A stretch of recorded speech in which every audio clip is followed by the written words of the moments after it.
Okay. Assalamu alaikum wa rahmatullahi wa barakatuh.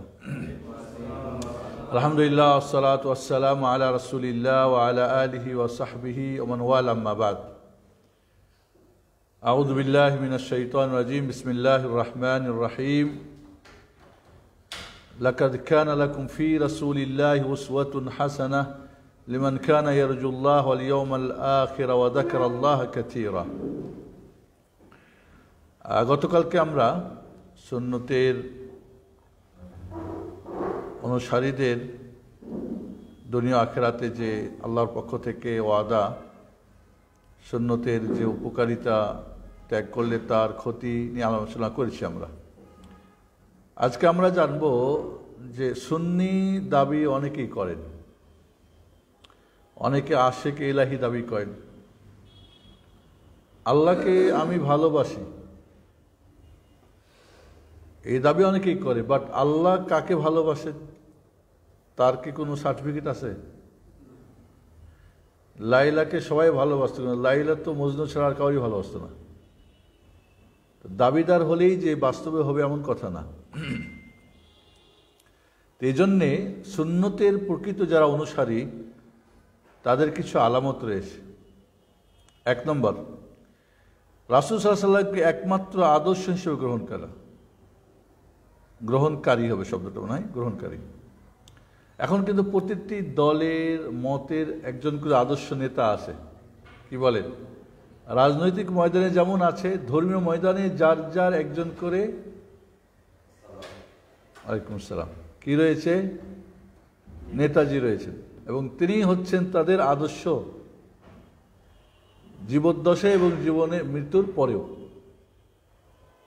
কিন্তু যিনি প্রকৃত অনুসারী তার কিন্তু একজনই আদর্শ, তিনি কে? মুহাম্মদ সাল্লাল্লাহু আলাইহি ওয়াসাল্লাম, আর কেউ না।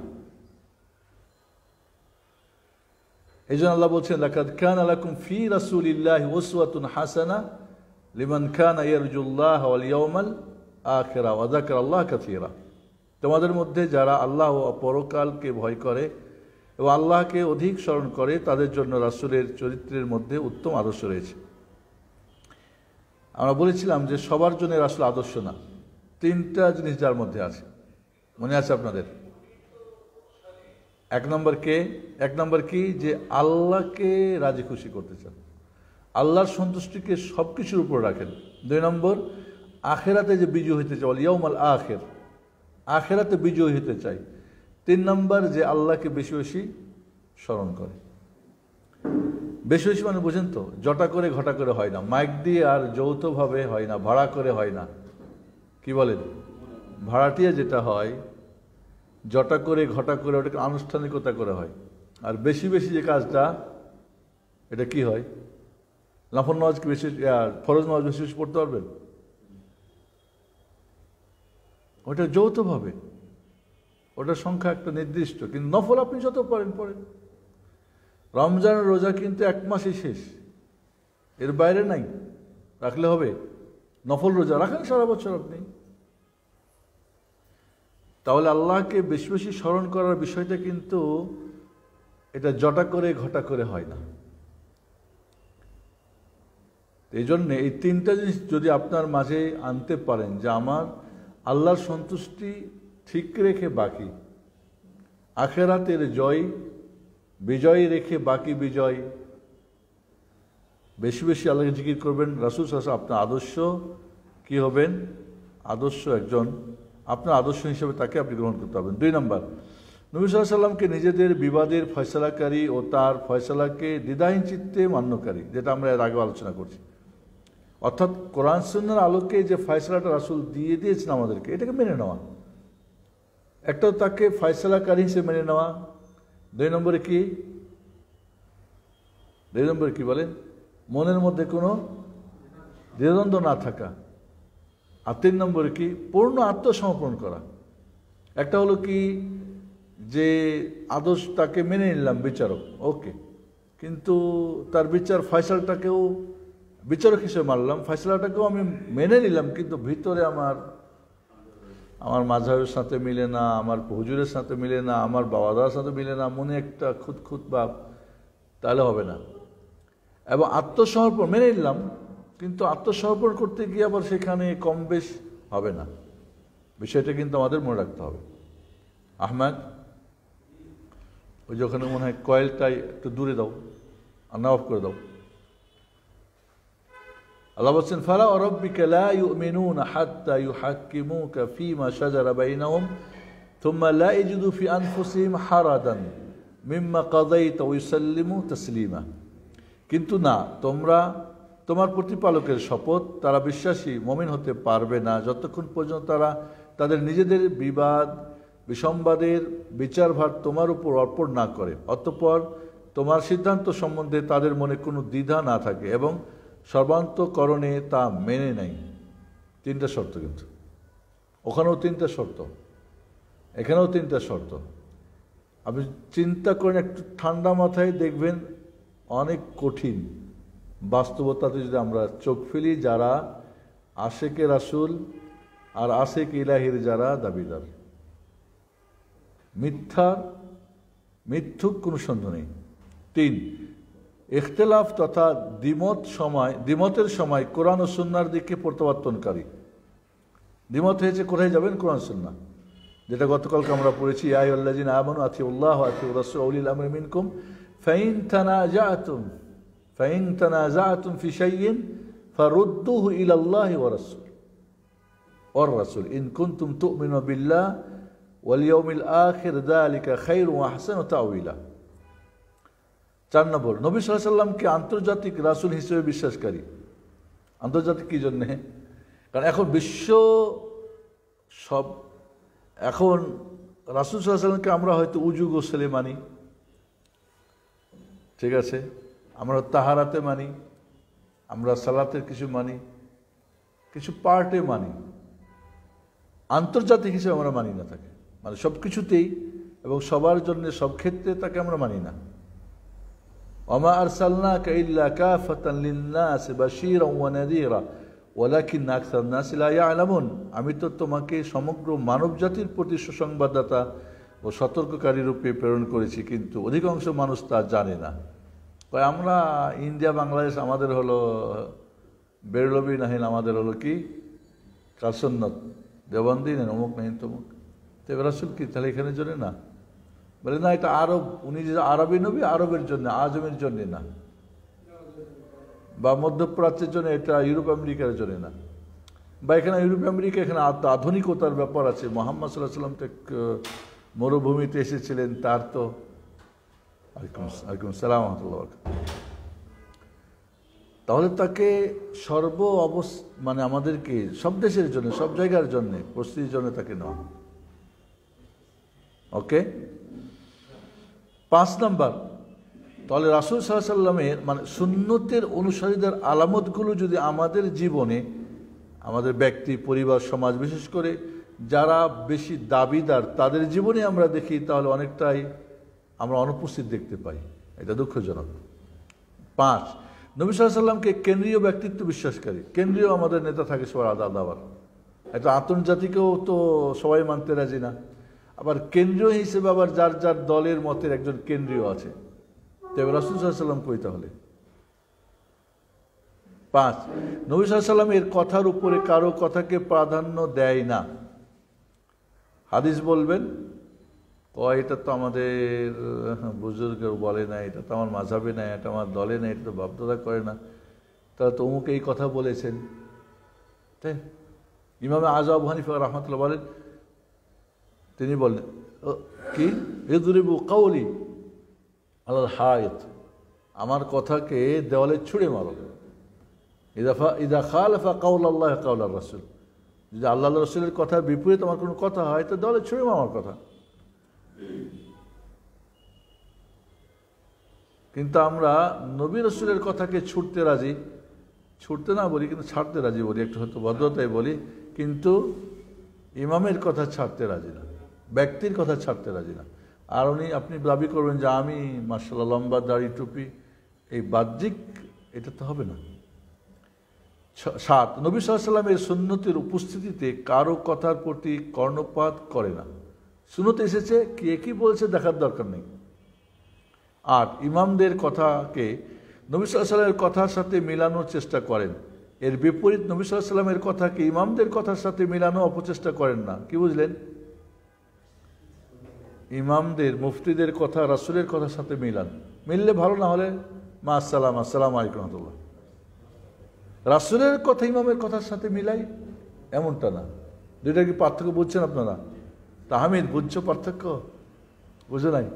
একটা হলো যে ইমামদের কথা, মুফতিদের কথা, হুজুরদের কথা রাসূলের কথার সাথে মিলাই, মিললে ভালো, না হলে বাদ। আরেকটা হলো কি ইমামদের রাসূলের কথাকে ইমামদের কথার সাথে মিলিয়ে দেখে, মিললে ভালো, না হলে রাসূলেরটা বাদ হয়ে গেল। কোনটা হয় আমাদের এখন বর্তমানে? তাহলে আপনি বলবেন আপনি সুন্নতের অনুসারী নয়। সত্যের সাথে থাকে, চাই তা যেখানেই হোক না কেন, সাউন্ড করব একটু, সত্যের সাথে থাকে, চাই তা যেখানেই হোক না কেন। এদুর মাল হাক হাই তোমার এদুর, সত্য যেখানে আছে একজন ওকে, 1000 জন মিথ্যা না। এই জন্য আল্লাহ নবী আলাইহিস সালাম যখন 72 দল জাহান্নামে যাবে, একদল জান্নাতে যাবে বললেন, তখন সাহাবায়ে কেরাম জিজ্ঞেস করলেন কারা এরা? কি বলছিলেন তখন? আল জামা। রাসূল বললেন আল জামা, জামাতের অর্থের আগে বলছিলাম, আব্দুল্লাহ ইবনে মাসউদ বলছে আল জামা মা ওয়াফাকাল হক ওয়ালাউ কুনতা ওয়াহদাক, সত্যের সাথে যদি মিলে যায় একজনও হও, এটাই হলো জামাত। অর্থাৎ আমরা মনে করি 15 জন আছি, আমাদের মধ্যে সবচেয়ে ছোট ধরলাম একজনকে, তাহমিদ, ও যেটা বলছে ওটা ঠিক, মানে কোরআন সুন্নাহর সাথে মিলে, আর আমরা হয়তো একটা বলছি ওটা মিলছে না, ওই জামাত। আর আমরা এতগুলো সবাই জামাতের বহির্ভূত। জামাত মানে বলুন কোন দল ভারী দল, বড় দল মানে জামাত, এরকম ব্যাখ্যা বা আমরা অনুমত নিয়ে থাকি না। এই জন্যই 73 আর 1 কোনটা বেশি? 73 বেশি না 1 বেশি? তাই 1-এর মোকাবেলায় 72 বেশি, তাহলে কেমনি এরাই ফের জামাত বহির্ভূত, এরাই হলো জামাত? তার এটাই হলো কথা এখানে। তাহলে সত্যের সাথে মিললে আপনি জামাত, সত্যের বাইরেও জামাতের বহির্ভূত। ও যেই কোনো নাম দেখ না কেন, নাম হিজবুল্লাহ হোক আর হিজবুত তাওহীদ হোক আর হিজবুল সুন্নাহ হোক আর হিজবুত যাই হোক, কটা বুঝে আসছে আপনাদের? সত্যের সাথে থাকে এরা। সত্য যেখানে আছে, বাপদাদা মানে নাই, হুজুরে মানে না, পীরে মানে না, মাযহাবে মানে না, যা আছে না, কোরআন সুন্নাহ আছে আলহামদুলিল্লাহ, আপনি দোহাই দিবেন এরা সত্যের সঙ্গে আমি আছি। 10, বিশুদ্ধ সুন্নতের অনুসারীদেরকে মহব্বত করেন এবং বেদাতীদেরকে ঘৃণা করেন। এখন উল্টাটা, আপনি সুন্নতের অনুসারী, আপনাকে ঘৃণা করতেছে। আপনি মসজিদকে সুন্নত আমল করেন, দেখেন সবাই আপনাকে ঘৃণা করতেছে। আপনি বেদাত করবেন তো আপনার মাথায় উঠাই নিচ্ছে। এই তাহলে কোন সুন্নতের আলামত? সুন্নতের অনুসারীর আলামত। 10, 11, সমস্ত ইমামদেরকে ভালোবাসেন এবং তাদের কোনো কথা নবীর সুন্নতের বিপরীত হলে ওজোর তালাশ করেন। একজন ইমাম না, 4 জন ইমাম। ধরি এসএসসি পরীক্ষায় আমি ভালো রেজাল্ট করেছি, একজন টিচার যার মনে করেন সবচেয়ে ভালো নাম্বার পেয়েছে, তার বাড়িতে খালি মিষ্টি নিয়ে যাবো না? সবার বাড়িতেই সামর্থ্য থাকলে। কি বলেন আপনারা? সবাই আমার টিচার না? মনে করি একটা সাবজেক্ট ফেল করলাম, এই জন্যই কেউ আমার টিচার না? কি বলেন আপনারা? কারণটা তো আমারই হতে পারে, আমি হয়তো লেখাপড়া করি নাই, বুঝি নাই, গুরুত্ব দিই নাই। বাস একজন টিচার, ইমাম শাফি, আর বাকি 3 জন বাদ। সুবহানাল্লাহ। একবার বাহরাইনে গিয়েছিলাম, এক দেওবন্দি ফারেক ওস্তাদ, উনি দোয়ার সময়, মানে উনি উপস্থাপক ছিলেন, দোয়ার সময় বললেন যে ইমাম আবু হানিফা রাহমাতুল্লাহ আলাইহি এবং তার অনুসারীদের প্রতি আল্লাহ দয়া করো। তো প্রোগ্রাম যেহেতু ঘোষণা হয়ে গেল, শুরু হয়ে গেলাম, শুরু হওয়ার পরে বললাম এই আমার গাড়িতে ওঠেন। ওঠালাম। এটা কে শিখাইছে? শিখছেন কোত্থেকে? এটা কে শিখাইছে? ইমাম আজম আবু হানিফা এবং তার অনুসারীদের প্রতি দোয়া, আর বাকিদের প্রতি দোয়া নাই? এইটুক মন মানসিকতা নিয়ে দিন মানেন। যাক, তাকে বোঝানোর চেষ্টা করলাম যে এই ধরনের মানে মূর্খতা নিয়ে পণ্ডিত সেজে ঘুরবেন না, এটা 100% মূর্খতা, কোনো সন্দেহ নেই। দোয়া সব আল্লাহুম্মা গফির লিল মুমিনিন আল মুমিনাত, রাসূল সাল্লাল্লাহু আলাইহি ওয়াসাল্লাম বলেন, কেউ যে এই দোয়াটা বলে আল্লাহুম্মা গফির লিল মুমিনিল মুমিনাত, আল্লাহ প্রতিটি নারী পুরুষ মুমিনদেরকে ক্ষমা করো, তাহলে যত মুমিন নারী পুরুষ মারা গেছে আর আছে আর আসবে, জিন ইনসান সবার সমান নেকি পাবে। এই 2 সেকেন্ডে মিলিয়ন মিলিয়ন নেকি পাবেন। আর আপনি মাশাআল্লাহ দেখবেন প্রত্যেকটি দলের সৎ মানুষ বা দিনী ভাই বা কি বলে কি ওদের বিভিন্ন আছে, কি আছে, সাথী ভাই, দিনী ভাই, পীর ভাই, বাকিরার ভাই না। বাস্তবতা আমাদেরকে এই কথাগুলি বাস্তব থেকে লেখা, কারণ বাস্তব আমাদের সুন্নতের অনুসারীরা কারা দেখেন, যারা সুন্নতের অনুসারী করে তাদের কাছে সাথে ঘুরেন, দেখেন তাদের মধ্যে এই সমস্ত মূর্খতা পাবেন না কখনোই। বিশুদ্ধ সুন্নতের অনুসারীদেরকে মহব্বত করেন এবং বেদাতীদেরকে ঘৃণা করেন, করতে হবে, এটা আপনার ইমানি দায়িত্ব। নবীর যদি ভালোবাসেন, রাসূল কি যারাকে সুন্নত আমল করেন তাদেরকে রাসূল ভালোবাসতেন, সাহাবাদেরকে না করতেন না? আর যারা মানতো তাদের ঘৃণা করতেন, আপনারও তো দায়িত্ব। 11, 12 মাঝহাবি গোড়ামি ও ব্যক্তির অন্ধ অনুসরণ করা হতে দূরে থাকেন। একটাকেই মানতে হবে, একজনকেই। এই গোড়ামি এদের মধ্যে থাকে না, যেটা মিলে যাবে সত্য যে ইমামের সাথে হোক মিলে যাবে। আপনি কি এমনও জানেন যে 4 ইমাম 4 মাযহাবের ফতোয়া ঠিক না, অন্য একজন ছোট যার এত প্রসিদ্ধ না তার কথাটাই ঠিক, কারণ তার কথাটা কোরআন সুন্নাহর সাথে মিলে।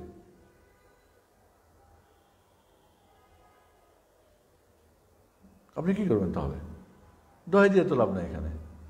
এমনও মাসালা আমরা আছে, এমনও মাসাইল আছে,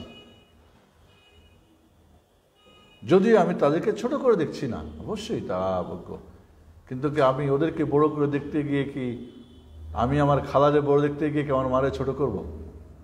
কি করেন আপনি? আমার মার উপরে কেউ হয় না, তবে আমার মা, আমার খালা বয়সে বড়, অনেক সব বোনদের বড়, সে বড় আম্মাও বলে, কেউ বড় খালা বলে, বড় আম্মা বলে, বলে না, বিভিন্ন আছে, কিন্তু কি উনি কি মা? তা তো হয় না। তাহলে এখানে যে আমাদের এই যে গোড়ামিটা, এই গোড়ামি অন্ধ অনুসরণ কখনোই সুন্নতের একচ্ছত্র অনুসারী করতে পারে না, অসম্ভব। 13 কোরআন ও হাদিসকে সর্বদা সালাফে সালেহিনদের বোঝার চেষ্টা করেন। হ্যাঁ, এটা কঠিন জরুরি একটা। এই কোরআন হাদিস যেটা আমরা এখন পড়ি, আমল করি, এটা কি সালাফে সালেহিনরা করেছেন, সাহাবা ইকরাম করেছেন না করেন নাই?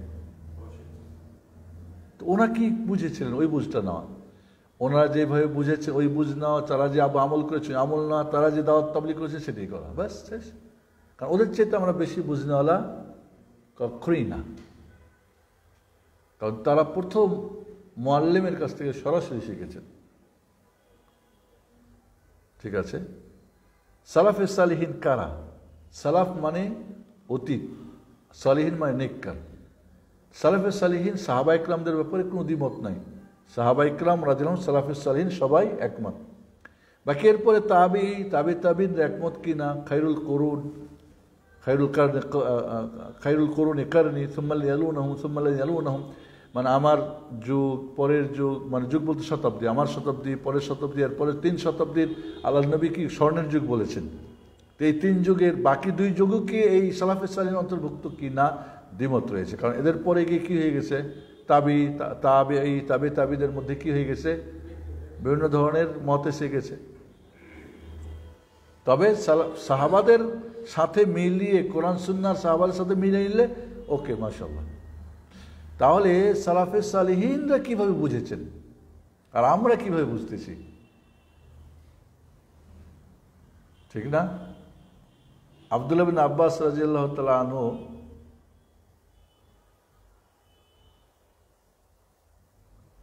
কাছে একজন এসে বললেন যে আমি সফরে ফুল নামাজ পড়েছি আর আমার সঙ্গে পড়েছে হাফ। কয় না, তুমি পড়েছো হাফ, ও পড়েছে ফুল। কয় না, আমি ফুল পড়েছি, 4 পড়েছি, জোহর, আসর, এশা, আর ও পড়ছে 2 করে। কয় না, তুমি পড়েছো হাফ, ও পড়েছে ফুল। কি বুঝলেন? ও 2 পড়েছে, কসর করেছে, ওটাই ফুল, মানে এটাই রাসূলের সুন্নতের ফুল অনুসরণ। বাকি তুমি যেটা করেছো জায়েজ, সবসময় জায়েজের চেয়ে সুন্নত কি হতো? তা আব্দুল্লাহ ইবনে আব্বাস তো বললেন না যে তুমি নামাজ এখন তোমার হয় নাই, দ্বিতীয়বার পড়ে বলছেন কি? এখন আমরা যে ফতোয়া মানলাম যে না সফরে কসর করা ওয়াজিব, না হলে নামাজি বাতিল, আবার পড়তে হবে, তো সালাফে সালেহিনের বুঝটা কি হলো আমাদের? এরকম হাজারো হাদিসে দেখবেন বুঝ সালাফে সালেহিনদের বুঝে নাই। তো কি বলবেন তাহলে? আপনি বলবেন আমি সুন্নি, বলবেন আমি সুন্নতের অনুসারী? বাস্তবতায় যদি যান, কারণ আমি বলছি, তার আগে বলছি আমি চার মাযহাবের ছাত্র। আমি হানাফি, মালিকি, শাফি, হাম্বলি, 4 মাযহাব পড়েছি আলহামদুলিল্লাহ। সৌদি আরবের এটা একটা বৈশিষ্ট্য, মদিনা ইউনিভার্সিটির কম্পেয়ার যেটা ফিক, যেটা 4 মাযহাব এবং আরও অন্য অন্য ইমামদের মতামত কি, কোরআন সুন্নাহ কি, এবং কোরআন এবং সহিহ হাদিসের আলোকে কোনটা ঠিক, কতটুকু ঠিক। হয়তো একজন ইমামের কথার একাংশ ঠিক, একাংশ ঠিক না, আরেকজন হয়তো পুরাটাই ঠিক না, এরকম। এরপরে কোনো জোরদবস্তি নেই, সব মাযহাবের ছেলেরা পড়ে, যার যার মতো ওস্তাদের সাথে তারা বাহাস মোনাজারা করতে পারে।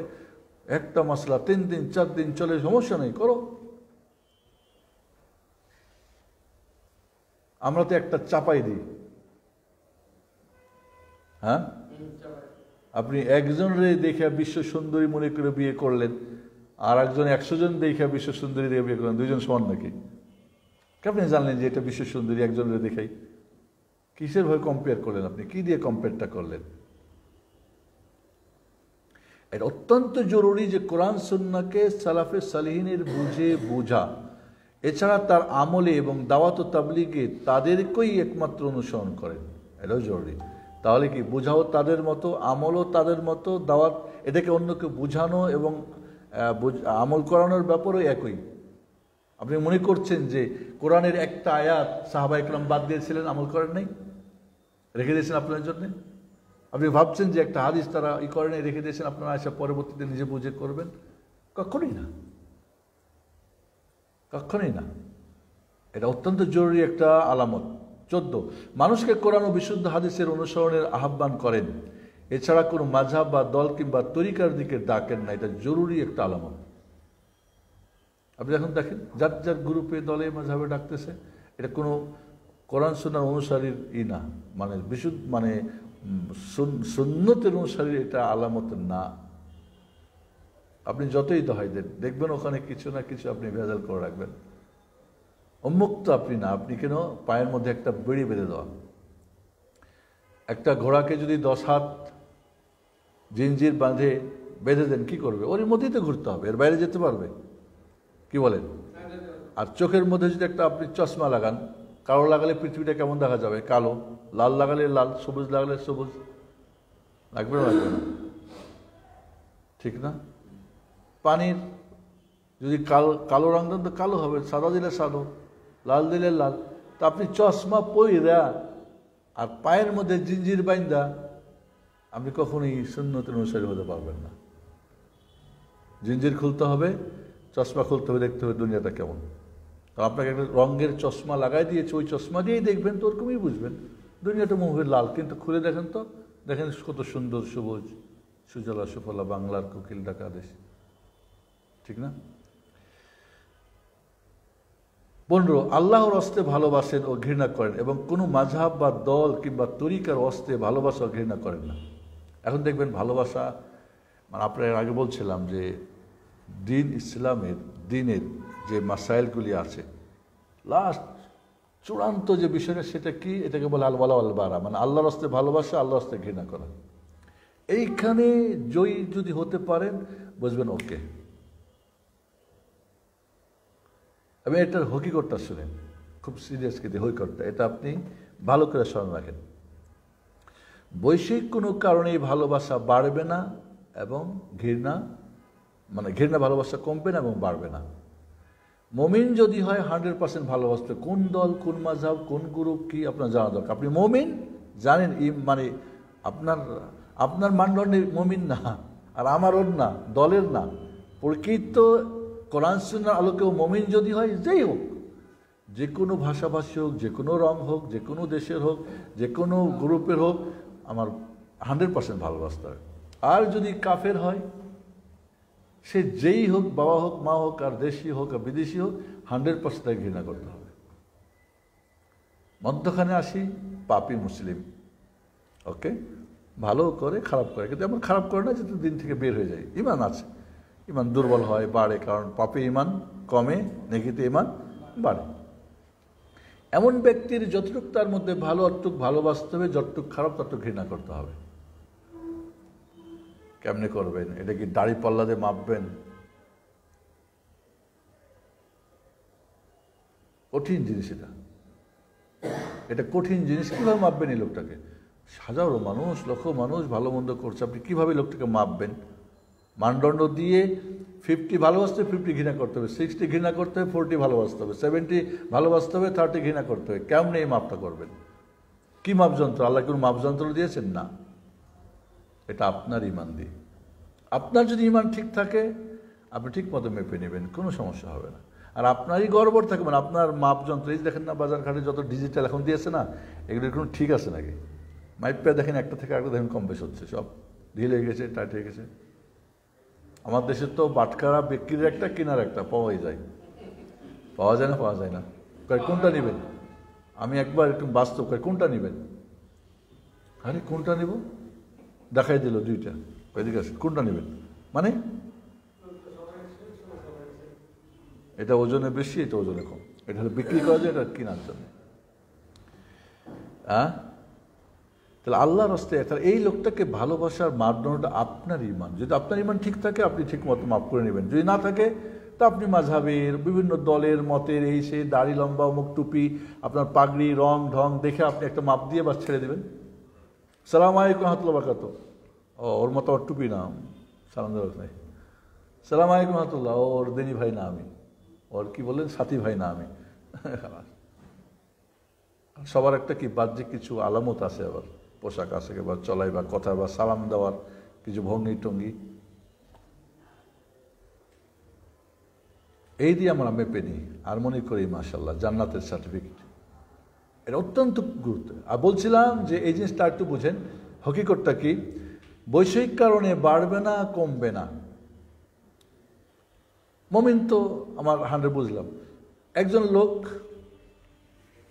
তাকে ভালোবাসতে হবে 40, ঘৃণা করতে হবে 60। কোনো বৈশ্বিক কারণে আমাকে কোনো হেল্প করলো, সহায়তা করলো, দিলাম 100% ভালো, বা 70 দিয়ে দিলাম ভালো, আর ঘৃণা কমাই দিয়ে করলাম কত? তাহলে এই বৈশ্বিক কারণে বেড়ে যাবে, কমবে না? হবে না। দিল, তাই আপনি ভালোবাসা বাড়াই দিলেন আর ঘৃণা কমাই দিলেন। দিল না, ঘৃণা ছিল 40 করে দিলেন 70, আর ভালোবাসা কমাই দিলেন, যেহেতু দিল না। বৈশ্বিক কারণ হলো কিনা হলো না? এখানেই ইমান, আপনার ইমানের দুর্বলতা। আর এই দুর্বল ইমান দিয়ে মাইপে আপনি নিজে ঠিক রেখে বকে কি করলেন? আপনি খারাপ করে দিলেন। সাবধান, খেয়াল করেন। এখানে বিষয়টা আরেকটা, এর চেয়ে আরেকটু গুরুত্বপূর্ণ বিষয়টা হলো, ওই বান্দা কিন্তু আল্লাহ ভালোবাসেন। যতটুক তার চেয়ে আপনি বেশি বাসলেন, তো আল্লাহর সাথে আপনার কি সাংঘর্ষিক হলো না? হলো না? আল্লাহ বান্দারে, কারণ আল্লাহ তো হিসাবে ঠিক আছে না নাই? আল্লাহ ওরে ঘৃণা করেন, আপনি ওর ঘৃণা বাড়াই দিলেন। আর আল্লাহ ঘৃণা করে 40, আপনি করলেন 60, তো আল্লাহর সঙ্গে আপনার দ্বন্দ্ব হলো না? হলো না? বিষয়টা কিন্তু এত সহজ না, অনেক জটিল। এবং যে বিষয়টা বলছি আপনাদেরকে, আপনারা একটু মাথায় রাখবেন। এই মাপদণ্ডটা কিন্তু অনেক কঠিন। এই সূক্ষ্ম কথাটা আপনি হয়তো হাজারো বই পড়ে পাবেন না, ঠিক আছে? আপনাকে এই সূক্ষ্ম কথাটা, যে ওই লোকটাকে যে আপনি ঘৃণা ভালোবাসে, কিন্তু ওখানে ওপরের সাথে এটা দিয়ে আছে আল্লাহর হস্তে, আল্লাহর মানে আল্লাহ কতটুকু ভালোবাসে অতটুকু ভালোবাসেন, আল্লাহ কতটুকু। হ্যাঁ, আপনার হয়তো কোনো কারণে অনিচ্ছাকৃত, ইচ্ছা করে না, অনিচ্ছাকৃতই হয়তো মাপযোগে কম হয়ে গেছে, তো খাতা হলে তো আল্লাহ মাফ করবে। বাকি ইচ্ছা করেই আপনি এটাকে চেষ্টা করবেন না।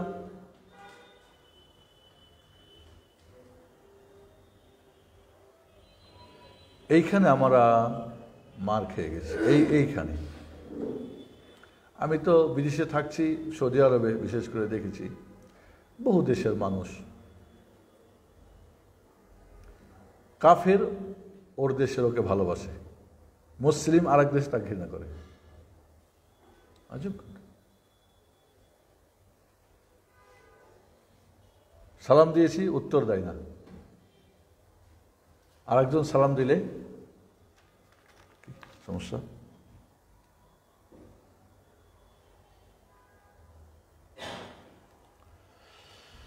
জাযাকাল্লাহ খাইর। ওকে, তাহলে এই 15টা বিবিধ আরও আছে ইনশাল্লাহ। এটা কি ছিল সুন্নত অনুসারী কথাটা অত্যন্ত গুরুত্ব। এই পয়েন্টগুলি আমাদেরকে নিজে একটার পর একটা চিন্তা করতে হবে, আমার মাঝে আসে কি না নিয়ে আসার চেষ্টা করতে হবে। একটু ইনশাল্লাহ বুঝে আসছে আপনাদের। আল্লাহর রাস্তে ভালোবাসা, আল্লাহর রাস্তে ঘৃণা করার এই সূক্ষ্ম দুই একটা কথা মনে রাখবেন ইনশাল্লাহ। আবার এখানে কিন্তু আপনি করে নিলেই হবে না, উপরওয়ালার সাথে গরমিল হয়ে গেলে আপনি আল্লাহর গরমিল হয়ে পড়ে যাবেন আপনি। জি, একচ্ছত্র সুন্নতের অনুসারী হওয়ার উপায়, ঠিক আছে। আমি আসলেই সুন্নতি হতে চাই, কি করব তাহলে? উপায়টা কি আমার? খালেজভাবে তওবা করা যে কখনো সুন্নতের বিপদ কাজ করব না, এবং তওবা করলে কি আল্লাহ খুশি হয়, ঠিক না? এবং আল্লাহ কি ওর বান্দাকে তখন কবুল করে, আল্লাহ তখন তার জন্য সহজ করে।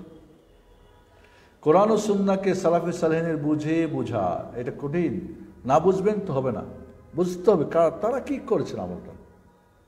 আমি হজ করি, তাই আমার হজ করি, কোন হজ উত্তম?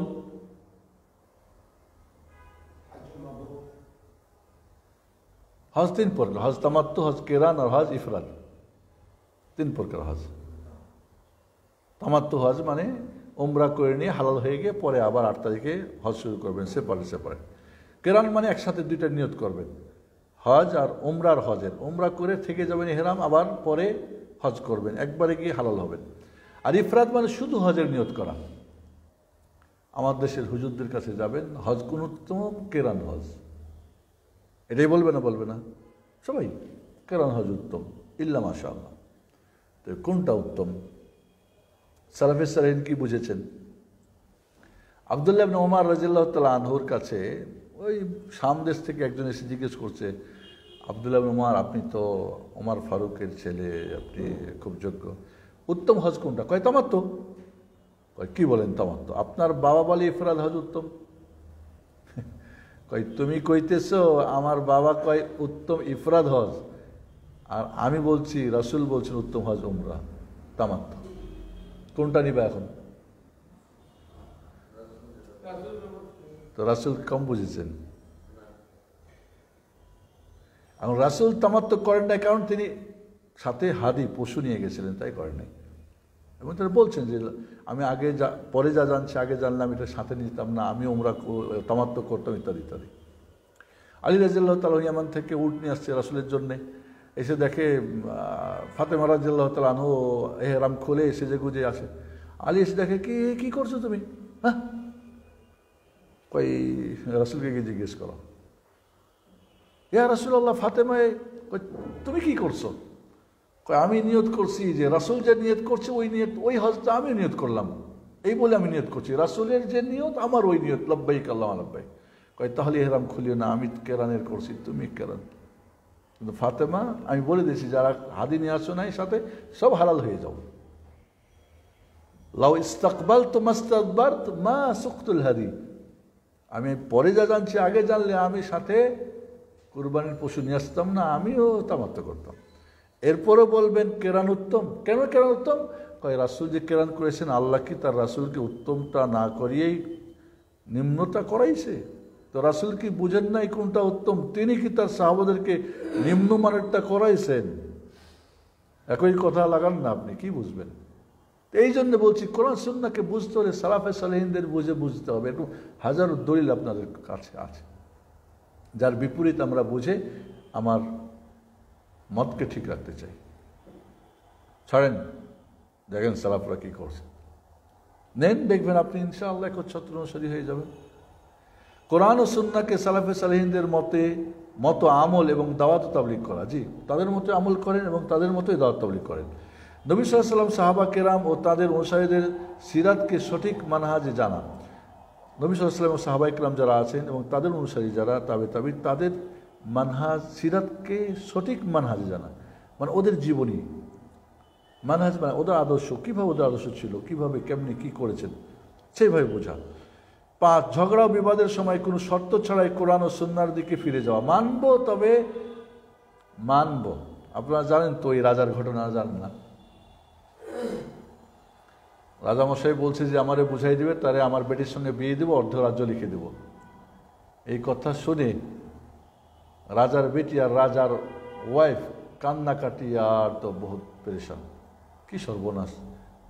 রাজার ছেলে রাজা হয়েছে, তোর পণ্ডিত না, দেশে কত বড় বড় পণ্ডিত আছে, রাজাকে বুঝাই দিয়ে দিলেই তো যে কোনো একটা সাধারণ লোক হতে পারে, অসুন্দর হতে পারে এবং হয়তো গরিব হতে পারে, জ্ঞান তো অনেকে থাকতে পারে, ওর সঙ্গে রাজার বেটির বিয়ে হবে, হবে রাজা।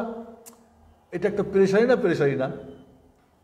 শুনছেন না? শুনে ঘটনা এখন তো খুব পেরেশানি দেখে রাজা হাসি দিয়ে বলে তার মেয়েকে আর তার রানীকে, কই কেন তোমরা এত পেরেশান? কই কি বাবা, কই কি এটা, তুমি কি রাজা মশাই? কয় যতই বুঝাবে লাস্টে বলবো আমি বুঝি নাই। এরপরে কি কেউ আমাকে বুঝাইতে পারলো আর কেউ তোমাকে আমার মেয়েটি আর আমার রাজ্য পাবে? কথাটা কি বুঝছেন না? বুঝেন নাই? এরকমই যদি হয়, আমি বুঝি নাই বা আমার মতো হয় নাই, শর্ত, শর্ত কি? ভায়া, এই ভায়া দিয়ে আসলে, হানাফি মাযহাব দিয়ে আসলে মানবো, আমার এই তরিকা দিয়ে আসলে মানবো, আমার সংগঠনে বললে মানবো, এইসব ভায়া না, শর্ত না। আমার দেশের লোকজন করলে আমি করব, না হলে করব না, এমনটা হয় না? 6, কোরআন ও সুন্নাহকে একমাত্র সত্যের মাপকাঠি মনে করা। সত্যের মাপকাঠি কি? কোরআন সুন্নাহ, অন্য কেউ না। বেদাতি ও প্রবৃত্তির অনুসারীদের সাথে উঠা বসা না করা। এমনকি ওলামারা বলছেন বেদাতিকে সালামও দেওয়া যাবে না, ওর সঙ্গে উঠা বসা করা যাবে না, কথা বলা যাবে না, ওর সঙ্গে বিয়ে শাদী লেনদেন কিছু করা যাবে না। এতটুক তারা ঘৃণা করতো, কারণ ওখানে গেলেই তো পয়জন ঢুকে যাবে, বিপদ হয়ে যাবে। সব ধরনের বাতিল দল, ফেরকা ও মাযহাবের সাথে কোনো সম্পর্ক না রাখা। আপনার দেখতে হবে যে কোনো বাতিল কারা, এই সমস্ত চলে, ওদের সঙ্গে সম্পর্ক ছিন্ন করতে হবে। 9, সত্য দ্বারা মানুষকে মাপা এবং কোনো মানুষ দ্বারা সত্যকে না মাপা। এটা কি বুঝছেন? সত্য দ্বারা মানুষকে মাপা, কোনো মানুষ দ্বারা সত্যকে না মাপা। এর আগে বলছিলাম, মনে আছে আপনাদের? এর অর্থটা কি? কোরআন সুন্নাতে কে কে বলেছে দেন ফেলাই, ওকে তো ওকে, না হলে বাদ। এটা হলো মাপকাঠি। এখন আপনি মানুষ দিয়ে মাপবেন সত্য, মানুষে বলছে তাই সত্য, উনি বলছে তাই সত্য, এই বলছে তাই বাতিল না, এই ভ্রান্তি নীতিমালায় চলবে না। অন্যভাবে বোঝাই, স্বর্ণ যাচাই করব কষ্টি পাথর দিয়ে, স্বর্ণ দিয়ে কষ্টি পাথর যাচাই করা চলবে না। কেমনে? ধরি একজন গরিব মানুষ, একজন মধ্যবিত্ত আর একজন অনেক বড়, 3 জনের স্বর্ণ এক জায়গায় রাখা হলো, কষ্টি পাথর দিয়ে ঘষাকে দেখা গেল গরিবেরটা ওকে, মধ্যবিত্ত ওকে, মন্ত্রী সাহেবেরটা পিতল। ঠিক না ঠিক? এটা হলো সত্য দিয়ে মানুষ মাপা, বা কি কষ্টি পাথর দিয়ে স্বর্ণ মাপা, যাচাই করা। এর উল্টাটা নেন, এবার স্বর্ণ দিয়ে কষ্টি মাফার যাচাই করলেন, ঘষলেন, গরিব, গরিব মানে স্বর্ণ পায় কোথায়? পিতল, যাও পিতল। মধ্যবিত্ত এর খাদ আছে বেশি, আর যারটা ছিল পিতল, যেহেতু মন্ত্রী সাহেব বড়, এটা স্বর্ণ, যাও। বোঝা গেছে কথা নাকি বুঝেন না এখনো? সত্য দিয়ে মানুষ মাপা, এটা হলো সুন্নতের অনুসারীদের আলামত, আর মানুষ দিয়ে সত্য মাপা হলো বেদাতীদের, বাতিলদের আলামত। আপনি মিলিয়ে দেখবেন, যেখানে যাবে দেখবেন মিলে যাবে। এই একটা খালি নীতিমালা রাখবেন, দেখবেন মিলে যাবে। আপনাকে বড় কিছু জানার দরকার নেই উনি কি দিয়ে মিলাচ্ছেন। এই জন্য দেখবেন ব্যক্তির কি প্রশংসা, অমুক তমুক, এই সেই, তার কারামত তরামত, এত কিছু কেন, এত লকম কেন? মানে ওকে দিয়ে মাপে সত্যকে। সত্যের মাপকাঠিতে দিলে ওর 40টা লকমের একটাও ঠিক নাই, ওর কথাবার্তা সব না।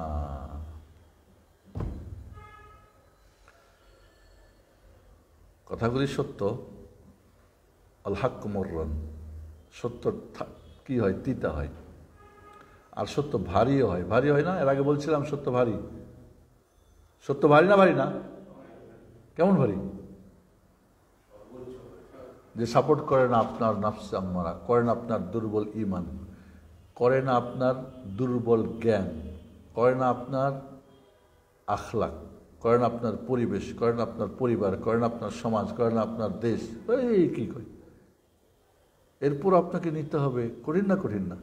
কেমন কঠিন? আল্লাহ কি বলছেন? ইন্না সানুলকি আলাইকা কাওলান সাকিলা, রাসূল আপনার প্রতি আমি ভারী বাণী অবতীর্ণ করব। রাসূল সাল্লাল্লাহু আলাইহি ওয়াসাল্লামের প্রতি যখন ওয়াহী নাজিল হতো, যদি কোনো বাহনে থাকতো বাহনটা বেঁকে যেত, ওজন বেশি হলে চাকা দেবে যায় না, স্প্রিং দাবে না, তো বাঁকা হয়ে যেত। শীতের ঠান্ডায় ওহী নাজিল হলে রাসূলের কপাল দিয়ে ঘাম বইত, কি ভারী। আর 30 পারা কোরআন হেফজ কইরা মাথায় রাখা কিছুই ভারী মনে হয় না, কি বলেন আপনারা? আল্লাহ নবী আলাইহিস সালামকে বলেন, সৈয়ব ইয়া রাসূলুল্লাহ, বুড়ো হয়ে গেছেন। কাল নাম সৈয়বাতিনিল হুদ ওয়া আখাওয়াতুহা।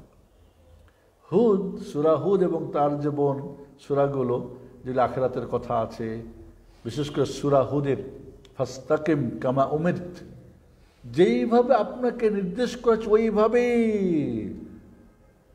দাঁড়ান। এই আয়াতটা রাসূলকে বুড়ো বানিয়ে দিয়েছিল। সুবহানাল্লাহ, একটা আয়াত যেইভাবে আদিষ্ঠিত হয়েছেন ওইভাবে একটু চুচড়া টান এভাবে উপর নিচে যাওয়া যাবে না। এই জন্যই তো রাসূল 100 বার ইস্তেগফার তওবা কি করতেন, কে জানি যদি এক বিন্দু বা কম বেশ হতো, বা ব্যস্ততার কারণে বিভিন্ন কারণে হয়তো নিজের মনের প্রশান্তি, যে না মনে হয় একটু, ওই জন্য আল্লাহ আস্তাগফিরুল্লাহ আস্তাগফিরুল্লাহ আস্তাগফিরুল্লাহ, আর এটা উম্মতের শিক্ষার জন্যে।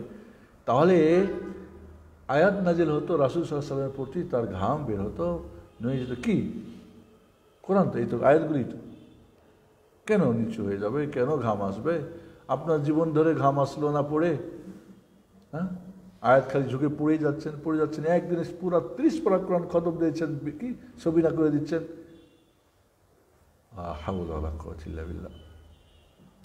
সত্য দ্বারা মানুষকে মাপা এবং কোনো মানুষ দ্বারা সত্যকে না মাপা, এটা খুব জরুরি একটা মনে রাখবেন। 10 দিনকে পরিপূর্ণ, অপরিবর্তনশীল, দৃঢ় মনে বিশ্বাস করা। দিন পরিপূর্ণ নাকি অসম্পূর্ণ? আমি বলি যে একটা গ্লাসে পানি ভর্তি, একজন পানি ঢালেন, কি হবে? এর আগে বলছিলাম, তাহলে বাইরের পানি ঢুকবে, আসল পানিটা বের হয়ে যাবে, জমজমের পানি। এবার পানি ঢালতে থাকেন 5 মিনিট ঢালার পরে জমজম পাইবেন ওখানে খোঁজ করে। তো দিনের মধ্যে অন্যগুলো যখন ঢুকাইবেন তো আসল দিন শেষ। বাপ দাদারটা, হুজুরেরটা, বুজুর্গেরটা, খানকারটা, মুফতিরটা সব ঢুকছে দিনের মধ্যে, আসল দিন গেছে গা। কথাটা বুঝছেন? কঠিন এটা। অপরিবর্তনশীল, শাশ্বত। এমনও দল আছে যারা দিনকে তাজদীদ মানে নবায়নযুক্ত মনে করে, কারণ যখন যেরকম ইউরোপে যাবে ইউরোপের মতো, বাংলাদেশ যেমন বাংলার মতো, যেমন পরিবর্তনশীল। এটা এখন আধুনিক যুগ, এখন ডিজিটাল যুগ, এখন আগের মতন, এখনের মতো না, এটা কখনোই। বাতিল দল, ফিরকা, তরিকা ও মাযহাবের কোনো বই পুস্তক না পড়া, কারণ পড়লেই তো প্রয়োজন ঢুকে যাবে। আপনি সত্যিও একত্র অনুসরণ করতে চান বলে বাদ দিতে হবে। শুধুমাত্র কোরআন ও বিশুদ্ধ হাদিসের বই পুস্তক পড়া। 13, কোরআন ও বিশুদ্ধ হাদিসের বই পুস্তক বেশি বেশি প্রচার করা, তাহলে অন্যরাও আসবে। যখন আপনি একা একা আমল করতে কষ্ট, আমাকে অনেকে বলে সে কিছু সহি আমল মসজিদে গেলে সমস্যা হয়, কী করবো? বলে তুমি আল্লাহর পরে আস্থা রেখে, ইমানে রেখে ফিতনা করবে না, তুমি করবা। তোমার পা খিচ্ছে, ঝগড়া করলেও কিছু বলবে না, বলে ওটা হাদিসে পাইছি। তারপরে ওরা ছাড়ে না, আমার ফোন দিয়েছে, আমি বলো ইমাম সাহেব সহি হাদিস মানতে হলে মাযহাব কি শর্ত? তো ডানে বানে কয়। তো তারপরে কি কইবা? তো ইমাম আবু হানিফা তো হাদিস মানছেন, উনি তো মাযহাব ছিল না ওই সময়, তো উনি কোন শর্তে মানছেন? ইমাম আবু হানিফা বলছেন না রাহিমাহুল্লাহ যে সাহাল হাদিস পাওয়া মাযহাবি, সহি হাদিস পেলে ওটা আমার মাযহাব, বলছেন এমন কথা? হওয়া বলছে। তো আমি সহি হাদিস মানলাম, আমি হানাফি হইলাম। আপনি সহি পাওয়ার মানলেন না, আপনি হানাফি থেকে বের হয়ে গেলেন। আরে লোকজন মসজিদে কয়, কি কয়, কি হুজুর ঠিক কয়, ঠিক কয়, তো আমরাই তাহলে মাযহাব থেকে বাইরে হয়েছি গিয়া। হেই না, ঠিক আছে, কথাটা বুঝে আসছে আপনাদের? কোরআন ও বিশুদ্ধ হাদিস পাওয়ার সাথে সাথে গ্রহণ করা এবং কোনো প্রকার দ্বিধাদ্বন্দ্ব না করা। পাইছেন, চেষ্টা করেন। হ্যাঁ, কোনো ফিতনা হয়, আপনি অনেকেই বলে যে মসজিদে রফলিদান করতে নেই, জোর আমিন বলতে মুখ করতে, ঠিক আছে, ওইখানে 4 রাকাত পড়ো, ফরজগুলি তো বাড়িতে গিয়ে সুন্নত নফলে বেশি করো। 4 রাকাতে 100 নাকি বেশি হয়, 10 বার রফলিদান হয়, তো নফল বেশি পড়ে নাও, যাতে ওই নেকিটা পাইয়া যাও। আর তুমি তো নেকি নিয়ত ছিল, ওই জন্য নেকি পাইয়া যাবা ইনশাআল্লাহ। করতে পারো নাই, তোমাকে বা করতে দেয় নাই, কয়েক যারা প্রেজেন্ট করে তারা এখানে আসবে, এই যারা যারা মসজিদ আসবে না। এখন কিছু লেখা থাকে মসজিদে, একটু লেখাও কিছু পোস্ট দেয়, এখানে এদের জন্য নামাজ পড়া নিষেধ। আহলে হাদিস মসজিদ লেখে কেন এনে খুব তোড়জোড়। আহলে হাদিসরা কখনোই বলে না কোনো অন্য কেউ নামাজ পড়তে পারবে না, এমন কেউ বাধা দেয় না তাদেরকে। যার যার মতো তুমি নামাজ পড়ে যাও। তুমি সহিহ হাদিস আমল করতে দেবে না, তো ও তো জয়ীফ হাদিসের আমল না করতে দেওয়া দরকার। কি বলেন আপনি? সহিহ যদি আপনি আমাকে না করতে দেন, তা আপনি আপনার বিশুদ্ধতা আমি করতে দিব না, এটাই তো হওয়া উচিত। এবং ওই তো ঠিক, আপনি তো বেঠিক, তোরা তো করে না। মানে এই ধরনের আমাদের মাঝে মানে তরবিয়তটা তো, ওই যে কালকেই তো দেখলাম, ওই যে ফেসবুকে দেখেন, ওই যে ভেঙে ফেলছে মসজিদ ফরিদপুরের, হেফাজত ইসলামের হেফাজত করে। মাশাআল্লাহ, আল্লাহর দিনরে হেফাজত করি আমরা, নিজের হেফাজতের খবর নাই। পেয়েছেন, আমল করার চেষ্টা করেন যে একটু ফিতনা মুক্ত হয়। 15, কোরআন ও সহিহ হাদিসের আলেমদের সাথে ওঠা বসা করা এবং একমাত্র তাদেরকে দিনের ব্যাপারে জিজ্ঞাসা করা। হ্যাঁ, আপনি একবার যদি ঠকেন বাজারে গিয়ে, ওইখানে আর যান না, ওই দোকানে আর যান না, আর সারা জিন্দগি ঠকেন, তারপরে হুজুরের কাছেই থাকেন। এটা কোন কথা? এটা কোন বিবেকের কথা? হ্যাঁ, তাই যারা সঠিক জানে ওদের কাছে যান, বসেন, ওদের সঙ্গে উঠেন, আপনাকে সঠিকটা দেবেন ইনশাআল্লাহ। সুন্নত ত্যাগের অপকারিতা ও সুন্নতের উপকারিতার কথা স্মরণ করুন। সুন্নত ত্যাগ করলে যে অপকারিতা, সুন্নত মানে যে উপকার, এটা স্বীকার করেন, যথেষ্ট করে নাকি পাবো আমি। বেদাত ও বেদাতিদের চিকিং ফাঁক ও গুমুর ফাঁককারী বই পুস্তক পাঠ করেন। ওরা যে বেদাত করে, যে বেদাতি বুঝেন না আপনি, তো ওই বইগুলি পড়েন, দেখবেন যে ওরা কোথায় আছে, তখন আপনি বুঝতে পারবেন, তাদের ভুলটা ধরতে পারবেন। 18, এই কথা মনে রাখা যে কিছু ইমান ব্যাপারী, বাতিল, ওলামা, পীর, বুজুর্গ, মুফতি ইত্যাদিরা ধর্মের নামে ব্যবসা করে অর্থ উপার্জন করে, যে ব্যবসায় লাগে না কোনো পুঁজি বা লাইসেন্স ও দিতে হয় না কোনো প্রকার ট্যাক্স এবং নেই কোনো প্রকার লস, নোকসান ও চাঁদাবাজিদের হুমকি ধুমকি। বাহ, কি মজার ব্যবসা! এদের কথা মনে রাখবেন। ধর্ম ব্যবসায়ীদের ব্যাপারে, যদি দুনিয়ার ব্যবসায়ীদের একবার ঠকেন তো ওখানে যান না, তো ধর্ম ব্যবসায়ীদের মাথায় রাখবেন না। বাজারে যখন যান তখন একটা এরকমই থাকে না, আমাদের একটু একটা মেজাজ থাকে না, যে না ঠকি, 2 নম্বর না আজকে নি, তো আপনি দিনের ব্যাপারে করছেন কেন তাহলে? আমি শেষ, আপনারা একটু দাঁড়ান, একটু ব্যায়াম করেন, দাঁড়ান একটু, এইদিকে দাঁড়ান, এইদিকে মুখ করে একটু করে ব্যায়াম করেন, ব্যায়াম করে দেন, একজন আরেকজনের ঘাড় একটু করে দেন। হ্যাঁ, মাশাআল্লাহ, মাশাআল্লাহ।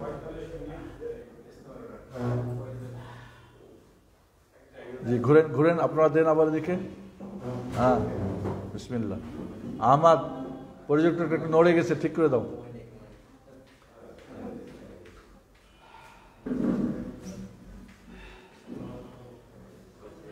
আমাদের মনে হয় প্রায় শেষে, আজকে আমরা এটা শেষ করে ফেলবো ইনশাআল্লাহ, এবং আপনাদের প্রশ্নপত্র দেবো ইনশাআল্লাহ। সুন্নত অনুসরণে বিমুখ হওয়ার কারণ সমূহ। তাই আমার ইচ্ছা আছে, কিন্তু সুন্নত আমি থাকতে পারি না। কারণ কি? সুন্নত বিষয়ে অজ্ঞতা, মূর্খতা ও ভুল জানা। ওই যে আমরা বলছিলাম, জানি না, জানলে ভুল জানি, ঠিক না? ওই সমস্যাটা আমাদের। এই কারণেই আমরা সুন্নত থেকে বিমুখ হই। প্রবৃত্তির অনুসরণ, কারণ প্রবৃত্তি চাইবে না আপনি সুন্নত অনুসরণ করে নেকি পানা জান্নাত যান। 3, নিন্দনীয় তাকলিদ তথা ব্যক্তি অনুসরণ। একজনকেই মানতে হবে, তো একজনকে মানতে গেলে ধরি 4 মাযহাব, এক মাযহাব মানলে তাহলে 75 ভাগ। 4 মাযহাব যদি মনে করি তো 4 × 25 = 100। কি বলে? 10 জন টিচার, 5 জন বাদ দিলাম, তো 500 মার্কে পাস করবেন। এটি সোজা হিসাব। কে বলছে আপনি একজন ইমাম দিয়ে পুরো দিন আছে? পৃথিবীর কেউ প্রমাণ করতে পারবে না কোনো একজন ইমাম কেন্দ্রিক কোনো পরিপূর্ণ দিন আছে, কেউ প্রমাণ করতে পারবে না। কোনো একটা মাযহাবে 100% সহি দিন আছে, পারবে না কেউ প্রমাণ করতে। অবশ্যই সেখানে কিছু ভালো মন্দ আছে। 12টা দিনের মধ্যে ছাড়েন, 110 টিচারের নাম্বার দিয়ে আপনি গোল্ডেন 5, মাশাআল্লাহ, আপনি ডাক্তার হবেন, ইঞ্জিনিয়ার হবেন। বাকি বাদ দিয়ে 2টা সাবজেক্ট বাদ দেবেন তো কি হবে? সারা জিন্দগি কিছু হবে? এই যে অন্ধ ব্যক্তি অনুসরণ, একজনকেই মানতে হবে, একজনই যা বলবে তাই, আর কেউ না, বা একটা গ্রুপই বা দল, এটা হয় না। মাযহাবী ও দলীয় গোড়ামি, পার্থিব স্বার্থ ও মতলব হাসিল, নিজেদের বিবেক বুদ্ধিকে সুন্নতের উপর প্রাধান্য দেওয়া, জয়ীফ ও জাল হাদিসের উপর ভিত্তি করা, বিভিন্ন ধরনের জাল, কেসা, কাহিনী, স্বপ্ন, মিথ্যা, কেরামতের উপর ভিত্তি করা, বিভিন্ন ইমাম, শেখ, মুফতি ও বুজুর্গদের মতামতকে সুন্নতের উপর প্রাধান্য দেওয়া, কোরআনের আয়াত বা বিশুদ্ধ হাদিসের নিজস্ব ব্যাখ্যা বিশ্লেষণ করা। কোরআন ঠিক আছে, ব্যাখ্যা নিজেদের। আমি বলি বাতিলের 4 হাতিয়ার, মনে আছে? ধর্মীয় ময়দানে বাতিলের 4 হাতিয়ার: কোরআন সুন্নাহ, ব্যাখ্যা নিজেদের; কোরআন সুন্নাহ মুতাশাবিহাত মানে রূপক, ইমান আনতে হবে, ব্যাখ্যা করা যাবে না, ব্যাখ্যা করে বলে আলিফে আল্লাহ, মিমে মোহাম্মদ, লামে জিবরিল। তারপরে আস্তে আস্তে তারপরে ফানাফিল্লা, 3 জন একসাথে, তারপরে পীর ওর সাথে, ওর মসজিদে সব এক হয়ে গেল, ফানাফিল্লার আকিদা হয়ে গেল। ফানাফিল্লার আকিদা যে শিরক, কুফরি আর কি বোঝার দরকার? দেখেন এক ব্যাখ্যা দিয়ে কোথায় নিয়ে গিয়ে আপনাকে ঠেকাই দিল। এরকম নিজেদের ব্যাখ্যা করে। আর 3 নম্বরে কি জয়ীফ হাদিস, আর 4 নম্বরে জাল হাদিস। বা কি মজা করে বলে। আমার এক বন্ধু আব্দুল মাজিদ বালুসি, মদিনা ইউনিভার্সিটি আমার ফ্রেন্ড, তো জাল হাদিসের প্রচার প্রসার, যখন আমরা জাল হাদিস নিয়ে পড়তেছিলাম হাদিস ফ্যাকাল্টিতে, আমাদের ডক্টর আনিস পড়াচ্ছিলেন সম্ভবত, বা না, ডক্টর আনিস। তো একটা বিষয় ছিল যে না জেনে খতিবরা, ওয়াইজিনরা প্রচার করে, লোকজন মনে করে সহি, এটার প্রচার হয়ে যায় জাল হাদিসের। কয় পাকিস্তানের মানে কেন্দ্রীয় মসজিদের ইমাম সাহেব আল মাউজুআতুল কুবরা, ইবনুল জাওজি রাহিমাহুল্লাহ সমস্ত জাল হাদিসকে এক জায়গায় করে একটা বই লিখেছে। বইটার নাম কি? আল মাউজুআতুল কুবরা। এই বই নিয়ে বলছে, এই যে দেখেন আল মাউজুআতুল কুবরার মধ্যে রাসূলুল্লাহ হুজুর সাল্লাল্লাহু আলাইহি ওয়াসাল্লাম বলেছে, আর মজার মজার হাদিস শোনাচ্ছে। কয়টা দেখে আমি তো বুঝলাম, ঠিক ওই যে পড়েছি মদিনায়, এইটা একই বাস্তবতা। চিন্তা করে, ও বেটা জানে না যে এটা জাল হাদিসের বই, বা জানলেও জনগণকে করতেছে। মানে এই হাদিসগুলো তো সাধারণ অন্যরা বলে না, এই জন্য তোদের বাতিল ইলিম 60,000 বেশি। জাহির ইলিম তো কোরআন সুন্নাহ বলে 60, 30, আর এই 60 থেকে আসে এগুলি সব শয়তানের ইলিম, সব আগেকার ইলিম, ইহুদি, খ্রিস্টান, হিন্দু, বৌদ্ধদের সব। বিভিন্ন ধরনের সংশয় সন্দেহের অনুসরণ করা, রূপক আয়াত বা হাদিসের ইচ্ছা মতো ব্যাখ্যা করা, যেটা রূপক মানে কি মুতাশাবিহ, ব্যাখ্যা করা যাবে না। বাপদাদা ও দেশীয় রসম রেওয়াজের অনুসরণ করা, সুন্নতের বহুল প্রচার ও প্রসার না করা। দেখবেন আপনি জানিস এই ফাউন্ডেশনে দেখবেন সালাত অধ্যায়ের পাবেন না, বুখারী শরীফ পাবেন না, কিতাবুত তাওহীদ অধ্যায় পাবেন না। আপনি যান, আমাদের দেশে প্রেসিডেন্ট এরশাদ সাহেব যখন ছিলেন, একজন সহি আকিদা মানহাজের একজন খুব উপরস্থ একজন ব্যক্তি ছিলেন, নাম বলে সবাই চিনবেন, আমি নাম বলছি না। তো ওনার টিচার এরশাদ সাহেবের তো পরামর্শ দিয়েছিলেন যে এই হাদিসের কিতাবগুলি ছাপানো হোক। ওই তার অনুরোধে এরশাদ সরকারিভাবে করে তখন কিন্তু ইসলামী ফাউন্ডেশনে ছাপা হয়, ঠিক আছে। এবং তখন তিনি করেন কি, প্রত্যেকটি জামে মসজিদে লাইব্রেরির এই বইগুলি দেয়। আপনি গিয়ে দেখেন এই বইগুলি পাওয়া যায় নাকি, খুব কম, শতকরা 5টা পাবেন না, সব তালা বন্ধ। আপনি ওখান থেকে বইগুলি উঠাই নিয়ে গিয়ে নিজেদের বইগুলি ওখানে ঢুকে রেখে দেওয়া আছে। প্রত্যেকটি মসজিদের মেম্বারে মেহরাবে কোন বই পান আপনারা, তো শিখবেন কি তাহলে? সুন্নতের বহুল প্রচার প্রসার না করা, বেশি বেশি বেদাতের প্রচার প্রসার করা, ধর্ম ব্যবসায়ীদের বেদাত দ্বারা জমজট ব্যবসা, জিন ও মানবরূপী শয়তানদের প্ররোচনা ও অধিক প্রতারণা, রাজনৈতিক ও অর্থনৈতিক স্বার্থ হাসিল, কোনো সন্দেহ নেই। সোশ্যাল মিডিয়া ও স্যাটেলাইট চ্যানেল বেদাতিদের নির্দ্বিধায় প্রচার। দেখেন ওরা প্রচার করতেছে, শরীরটা যাবেন কয় না, তোমার স্থান নাই। বাজারে বেদাতি বই পুস্তকের অবাধে কেনাবেচা, সুন্নত প্রচারে একনিষ্ঠ স্যাটেলাইট চ্যানেলগুলো বন্ধকরণ। যদিও কিছু আছে তো সবগুলো দেখেন, হ্যাঁ কী হয়েছে? সুন্নতের অনুসরণ না করার কিছু সংশয় ও তার খণ্ডন। আজকে থাক, আজকে এটুকুই, পরেরটুকু দেখবো। আমার মনে হয় বেশি তো জানার সাথে আমার আমল করতে হবে, ঠিক না? ইনশাআল্লাহ। আপনার কারোর প্রশ্ন আছে?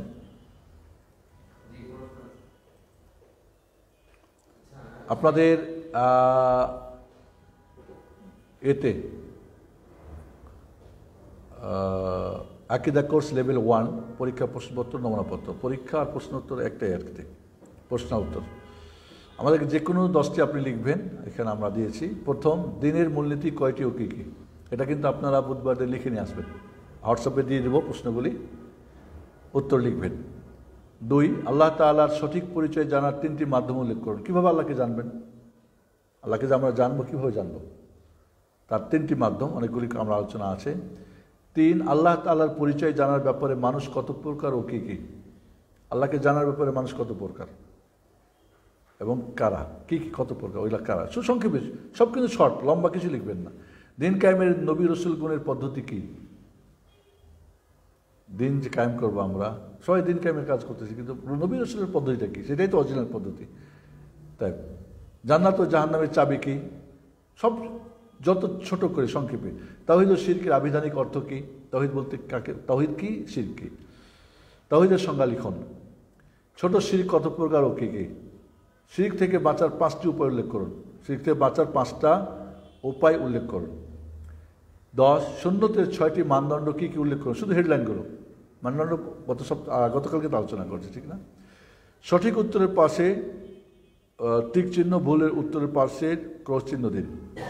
ক, ইবাদত কবুলের শর্ত 5টি, 7টি, 3টি, যেটি ঠিক ওটার উপর টিক দেবেন। কয়টা? আকীদা ধ্বংসের মূল কারণ 4টি, 3টি, 6টি। দিন কায়েম করে 1 জন আর ভাঙ্গে 10 জন, 7 জন, 9 জন। আলোচনা হয়েছিল না, না ভুলে গেছেন? দিন কায়েম করে 1 জন আর ভাঙ্গে 10 জনে না 7 জনে, 9 জনে। 7টা গ্রুপের নাম বলেছিলাম, মনে আছে? ও উত্তর হয়ে গেল নাকি? অবশ্যই।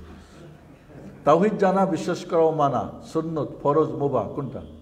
তাওহীদকে জানা, বিশ্বাস করা, মানা, এটা কি সুন্নত কাজ না ফরজ কাজ না মুবাহ? মুবাহ মানে নেকিও নেই, নেকিও নেই, পাপও নেই। ফরজ মানে অবশ্যই, সুন্নত মানে করলে নেকি, ছাড়লে পাপ নাই। ওকে, হুকুম বর্ণনা করুন। বড় শিরক করলে, বড় শিরক করলে কি, আপনি যত লিখেন। কবিরা গুনাহ করে তওবা ছাড়া মারা গেলে কি হবে তার হুকুমটা? কবিরা গুনাহ করছে, তওবা করে নাই, কি হবে? নবী সাল্লাল্লাহু আলাইহি ওয়াসাল্লামের সুন্নতের আনুগত্য করা, আনুগত্য করা কি, এটা ওয়াজিব, ফরজ, নফল, সুন্নত, হারাম, জায়েজ, কি লেখেন আপনি। কোরআন সুন্নাহ বিরোধী কোনো ইমামের কথা মান্য করা, কি হুকুম? কোনো ইমামের কথা কোরআন সুন্নাহ বিরোধী, তারপর মানছেন, এইটার হুকুমটা কি? 13, আকীদা লেভেল 1 কোর্স সম্পর্কে আপনার মতামত বর্ণনা করুন। কেমন লাগলো, ভালো মন্দ, কোনো পরামর্শ, হ্যাঁ, ইত্যাদি। এটা একটা নমুনাপত্র, এর ভিত্তিতে আপনাদের একটা প্রশ্ন হবে ইনশাল্লাহ, ফাইনাল। আশা করি এটা আপনারা পড়বেন, যে বইগুলি পেয়েছেন বা শুনেছেন, বা আপনাদের এগুলো একটু চেষ্টা করবেন। কবে দেবেন? বুধবার না এর পরে রবিবারে? পরের রবিবার। ওকে, সমস্যা নেই। তাহলে আমরা বুধবারে এই বাকি অংশটা শেষ করি, কি বলেন? আর বেদাতটা আপাতত থাক, আমরা পরের কোর্সে দেখবো ইনশাআল্লাহ। কারণ এই সুন্নত জানছেন মানে কি, এর বিপরীত একটা নিয়ম কি জানেন? ঠিকটা আপনি বাজারে গিয়ে জানেন যে এই দোকানটা খাঁটি, এটা জানা দরকার। বাকি কত খাঁটি বা ভেজাল, এটা জানার দরকার আছে? এটা একটা নীতিমালা, কোনটা ঠিক এর মানে বাকিগুলো সব বেঠিক। এই জন্য ইসলাম দেখবেন সবসময় আপনাকে পজিটিভ জিনিসগুলি বেশি বেশি করে করছে, মানে এর বিপরীত নেগেটিভ। জাযাকুমুল্লাহ খাইর। আমি এটা হোয়াটসঅ্যাপে তাহলে পাঠিয়ে দিচ্ছি এক্ষুনি। কারো কোনো প্রশ্ন আছে? 1 মিনিট প্লিজ। জি, একটু আগে কথা হচ্ছিল যে বেদাতি ও প্রবৃত্তির সাথে চলা যাবে না, ওদেরকে ছাড়াও দেওয়া যাবে। তো একটু আগে কি এশারের নামাজ বেদাতির পিছনে পড়া, তো তাদের পিছনে কি নামাজ পড়া যাবে কিনা? এটা হলো যে যদি তার সাথে আমি বেদাত বন্ধ করি, কেন বন্ধ করব? তাকে বোঝানোর জন্য যে তুমি সঠিক পথে নাই, এবং সে যাতে করে ফিরে আসে সঠিক পথে, এটাই হবে আমাদের নিয়ত। যদি দেখা যায় যে না, ছাড়লে হিতের বিহিত হচ্ছে, তাহলে আপনি তাকে সালাম দেন, আরও চেষ্টা করেন বোঝানোর জন্যে, কাছে নেওয়ার জন্য, এবং তাকে বুঝান যে না, এটা ঠিক না। এটাই হলো উদ্দেশ্য, সালাম না দেওয়া। কিন্তু আমার সালাম দেয় না, কী হয়েছে, কেন আমার সালাম দেন না? আসেন তাহলে বসেন, কেন সালাম দেয় না? বুঝছেন কথা? কাজেই বেদাত যদি ইমান শূন্য করা বিদাত না হয়, আকীদাগত বিদাত না হয়, এমন বেদাত যেটা কুফরি পর্যায়ে, শিরক পর্যায়ে, বেদাত মানে আমরা মনে করি সুন্নতের বিপরীত না। বেদাত মানে দিনের মধ্যে নতুন কিছু, সেটা আকীদাই হতে পারে, ফরজও হতে পারে, নফলে যে কোনো জায়গায় হতে পারে। তো সেটা যদি ইমান ধ্বংসী কারণ না হয়, তাহলে তার পিছনে নামাজ পড়া যাবে, সমস্যা নেই। কারণ সে একটা হয়তো বড় পাপ করে বা কিছু করে, কিন্তু তার যদি ইমান ধ্বংসী কোনো আকীদা, বিশ্বাস বা কাজ করে, তাহলে তাকে বোঝাতে হবে, না বুঝলে তার পিছনে নামাজ পড়া যাবে না। জি, আর কারো প্রশ্ন?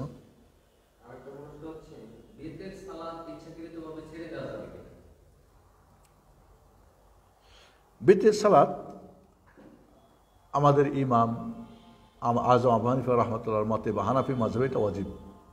আর যারা ওয়াজিব বলছেন ছেড়ে দিলে গুনাহ হবে। বাকি অন্য অন্য 3 ইমাম বা মাযহাবের কাছে এটা সুন্নতে মুআক্কাদা। আর সুন্নতে মুআক্কাদা ছেড়ে দিলে পাপ হবে না। সুন্নতে এমনকি সুন্নতে মুআক্কাদা ছেড়ে দিলে হানাফি মাযহাবে সুন্নতে মুআক্কাদা ছাড়লেও কি সেটা পাপ হবে, এরকম মানে মাযহাব। আর বাকিদের হচ্ছে না, পাপ হবে না, তবে সে অবশ্যই বড় নেকি থেকে মাহরুম হবে, এবং এটাই সঠিক মত। বাকি তার বিপরীত কেউ মানতেছে, অজিব মানতেছে, ঝগড়া করার কিছু নেই। আলহামদুলিল্লাহ, তো অজিব মানছে মানে তো মাশাআল্লাহ শক্তই আছে, কিন্তু মতটা কোনটা? কারণ অজিবের পক্ষে যে দলিলগুলি বর্ণনা করা হয় সেগুলো একটাও কি গ্রহণযোগ্য না, একটাও গ্রহণযোগ্য না। ঠিক আছে, বাকি মানতেছে, তো সেজন্য তো ঝগড়া করার কিছু নেই। জি, আর কারো আমার একটা বন্ধুর প্রশ্ন ছিল, জি সেটা হচ্ছে উনি বলতেছে যে আপনার নবী মুহাম্মদ সাল্লাল্লাহু আলাইহি ওয়াসাল্লাম উনি তো আবার তাবলীগ করে, তো উনি বলতেছে যে মুহাম্মদ সাল্লাল্লাহু আলাইহি ওয়াসাল্লাম বাথরুমে যাওয়ার দোয়া শিখিয়েছেন, প্রস্রাব করতে যাওয়ার দোয়া শিখিয়েছেন, কিন্তু আপনারা যে নতুন করে দিনের মধ্যে বিদআত ঢোকাচ্ছেন, আমরা নাকি ওই যে মাদ্রাসা নাকি না যায়, এটা নাকি মুহাম্মদ সাল্লাল্লাহু আলাইহি ওয়াসাল্লামের আমলে ছিল না, তো এটা এখন এটা নতুন না, আপনারা এটা দিনের মধ্যে নতুন কিছু করলেন না, মাদ্রাসা শিক্ষা এটা আপনারা কোথায় পাইছেন? এটা তো মুহাম্মদ সাল্লাল্লাহু আলাইহি ওয়াসাল্লামের আমলে ছিল না। তো মাদ্রাসায় ঢোকার দোয়া কি, এটা আপনার সাহেবকে জিজ্ঞেস করবেন। আমাকে জানতে চাইছে যে মাদ্রাসায় ঢোকার দোয়া কি এবং এটা জায়েজ কিনা, এটা দিনের ভিতরে। ওনাকে আগে জিজ্ঞেস করতে বিদাত কাকে বলে। ওস্তাদি এত বড় ফতোয়া দিচ্ছেন, বিদাত কাকে বলে আপনি আগে জানছেন? বিদাত কাকে বলে? আল বিদআহ হিয়া আল ইহদাসু ফিদ-দীন মা লাইসা মিনহু। দিনের মাঝে নতুন কিছু তৈরি করা। খেয়াল করেন, দিনের মাঝে নতুন কিছু তৈরি করা সেটা হলো বিদআত। বাকি দিনকে প্রচার প্রসার শিক্ষা দীক্ষার জন্য যা আমরা করি সেটা মাধ্যম, এটা করে ওয়াসাইল ওয়াল আসালিব। আমি এখন এই কম্পিউটার ব্যবহার করেছি, এখানে ল্যাপটপ ব্যবহার করেছি, কি জন্যে? প্রজেক্টর ব্যবহার করেছি, কি জন্য? আমার এটা বন্ধ করে দাও প্রজেক্টরটা। কেন ব্যবহার করছি? সবের জন্যে, দিন মনে করে, মাধ্যম। তো এটা বিদআত না। ঠিক আছে, রাসূল সাল্লাল্লাহু আলাইহি সাল্লামের মসজিদে নববীতে কোরআন সুন্নাহর তালিম হতো না? হতো না? হতো। একটা মসজিদে কোরআন সুন্নাহর তালিম হওয়ার জন্য কি যথেষ্ট বিশাল ছেলে মেয়ে সবের জন্যে? না গ্রুপ গ্রুপ করে বাচ্চাদের আলাদা বড়দের আলাদা করতে হবে? তাহলে আপনাকে আমরা একটা মাদ্রাসা করতেছি বা মসজিদ বা যা কিছু স্যাটেলাইট সব কিছু, এই জন্য একদল বলে স্যাটেলাইট হারাম, অমুক তমুক। এই সমস্ত মূর্খ যারা বিদআত কাকে বলে জানে না, সেই তো বেদাতের জিন্দগিতে ডুবে থাকবে। কি বলেন আপনারা?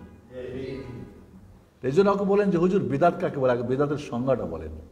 তাহলে আমি যখন, তাহলে রাসূল সাল্লাল্লাহু আলাইহি ওয়াসাল্লাম উঠে হজ করছেন, আমি এখন উঠে চলে যাবো ওখান থেকে, তাহলে আমার উপর ফরজ হবে না? যেহেতু উঠ নাই, তাহলে আমার উপর হজ ফরজ হবে না। কাজে একটা হলো মাধ্যম আর একটা হলো কি মূল। মূল বানায় নিচ্ছেন আপনারা। বলে কোরআন তাহলে বেদাত, কোরআন তো রাসূল দেখা হয় নাই, তাহলে হাদিস অমুক তমুক, এই কথাগুলো তাহলে ফ্যান বেদাত, আমি এইটা বেদাত ওটা বেদাত। এগুলি মূর্খতা। যে বিদআত কাকে বলেই তিনি জানেন না। অন্য কাউরি প্রশ্ন আছে? জি, শেষ।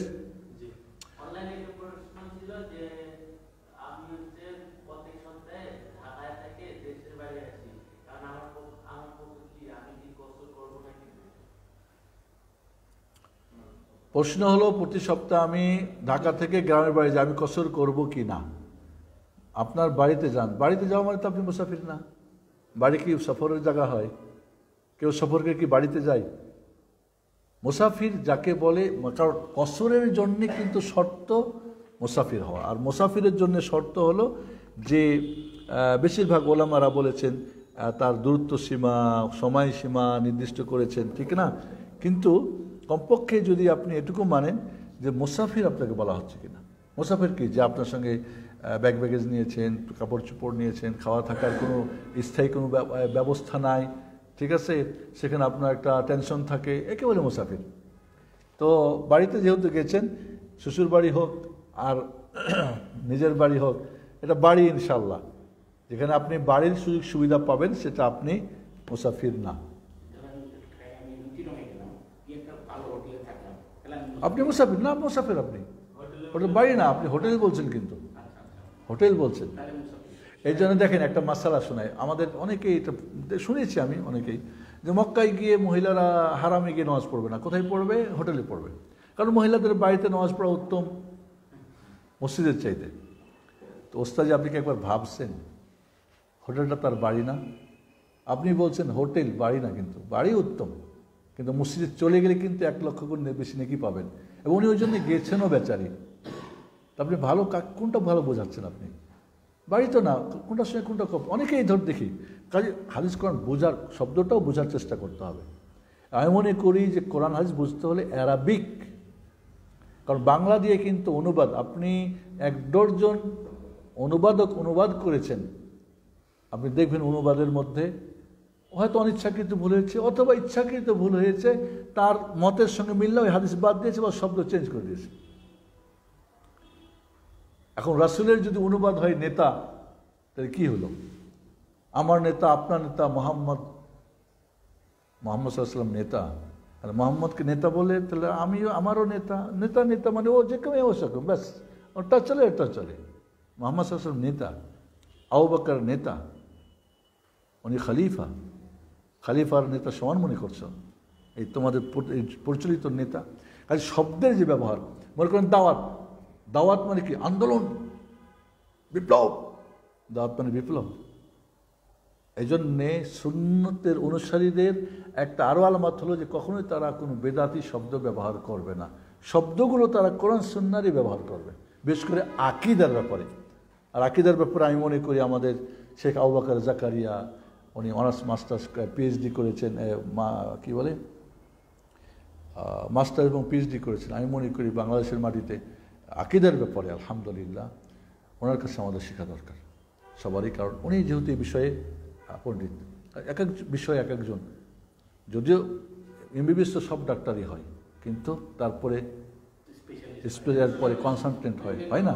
তো এই জন্য আমরা বলবো যে যেখানে সেখান থেকে যেটা সেটা শিখলে হবে না, আপনাকে জায়গায় শিখতে হবে গিয়ে। আপনি হাদিস শিখবেন তাহলে হাদিস জেনে জানেন, ফিকহ শিখবেন যদি ফিকহ জানেন, তাহলে আপনাকে এইভাবে আমরা এক জায়গায় মাশাআল্লাহ বাংলাদেশে না আছে অনার্স, না আছে মাস্টার্স, না আছে পিএইচডি, এরা হলো সবচেয়ে দুনিয়ার বড় আলেম, পৃথিবীতে আর কেউ জানে না। এইরকম চিন্তা ভাবনা করা তো ঠিক হবে না, কখনো হয় নাকি? ব্যাংক যদি বলে 1 লাফ দিয়ে যে আমি 1 লাফে দুনিয়া পার হয়ে যাই, এটা তো হয় না। আল্লাহ আমাদেরকে হেফাজত করুন। জি জি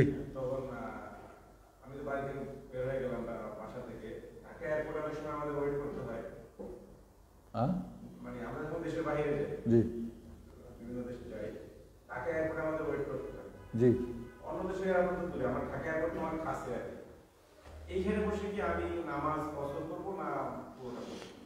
ওলামাদের ফতোয়া হলো যে আপনার গ্রাম বা শহর যখনই ছেড়ে আপনি বের হবেন, সেটা আপনি মুসাফির শুরু হয়ে গেলেন। যদি একটা মত আছে না বাড়ি থেকেই নিয়ত করলে শুরু হয়ে যাবে, সাহাবাদের এরকম পাওয়া যায়, কেউ কেউ রোজা ভেঙে সফর শুরু করেছেন, এরকম পাওয়া যায়। তো অধিকাংশ আমাদের মত যে না। এখন আপনি ঢাকা এয়ারপোর্ট একসময় তো বাইরেই ছিল, এখন বাড়িঘর আশেপাশে হয়ে গেছে, তাই এটা কি শহরের বাইরে না শহরের ভিতরে, এটা আপনি বুঝেন। এখন কি মনে করেন? যদি মনে করেন না শহরের আমার এরিয়ার বাইরে এয়ারপোর্ট, তাহলে তো আপনি মুসাফির শুরু হয়ে গেলেন। আর যদি বলেন আমার এরিয়ার ভিতরে, তাহলে তো আপনি এটা কি উত্তরার ভিতরে না? বললাম আপনি এয়ারপোর্ট কি উত্তরা ধরা হয় না এয়ারপোর্ট ধরা হয়, কি এরিয়া ধরা হয়?